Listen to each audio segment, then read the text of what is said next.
Boxing update mga boss, legendary champion na si Shane Mosley sinabing mas kompletong boksingero si Floyd Mayweather kumpara kay Manny Pacquiao. Dahil itong si Mayweather daw ay magaling sa depensa at opensa.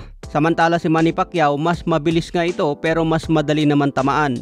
At that time of fighting, the best was Mayweather. It was more harder to hit. He had the defensive thing, but he also had good offense too as well. Mayweather was more of a complete fighter than Manny Pacquiao. Manny Pacquiao was good too with the fast hands and stuff like that, but he was easy to hit. Well, obviously, mahirap lang talaga patamaan itong si Floyd mga boss dahil mabilis ito umatras at umilag.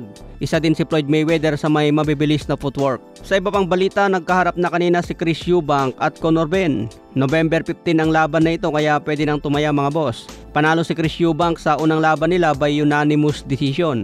Ngayong rematch, hindi na raw papabutin ni Conor Benn sa decision para sigurado na ang panalo.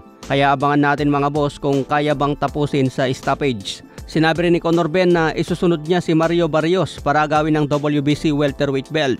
Kung sino daw ang manalo kay Ryan Garcia at Barrios, ito ang target ni Conor Benn. Kaya abangan din natin yan mga boss. Sa iba pang balita, promoter na si Eddie Hearn hindi nagustuhan ang demand mula sa kampo ni Beryl Ortiz laban kay Ennis. Nagdedemand daw agad si De La Hoya na sila ang A-side laban kay Jaron Ennis. May balita din na $10 million ang demand mula sa kampo ni Beryl Ortiz. Hindi naman si Beryl Ortiz ang nagdedemand sa mga bagay na yan mga boss, kundi galing mismo sa manager at promoter ni Beryl Ortiz. Kaya sinasabi agad ni Ed Hearn, gumagawa lang ng paraan ang kampo ni De La Hoya para makaiwas kay Ennis. Imbes na padaliin daw ang negosasyon ng dalawa para matuloy na sa 2026, ginagawa pa daw komplikado para makalamang si De La Hoya.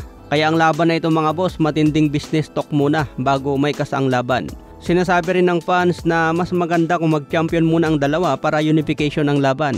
Pero sayang kasi ito mga boss, baka biglang matalo ang isa sa kanila, sayang naman ang hype. Kaya pwede na rin magbanatan ang dalawa habang parehas pa undefeated. Samantala Casimero nag-post at sinabing papaldo na naman ngayong December. Hindi pa ina-announce kung sino ang kalaban niya mga boss kaya abangan na lang natin. Samantala Vincent Astrolabio sinabing coach of the year si Jack Tepora. Salamat daw sa matinding tinuro sa kanya. Sa katatapos na laban ni Astrolabio, natalo ito kay Katsuma Kitsugi by knockout. 5 beses bumagsak sa pamamagitan ng body shot. Okay mga boss, hanggang sa muli nating updates.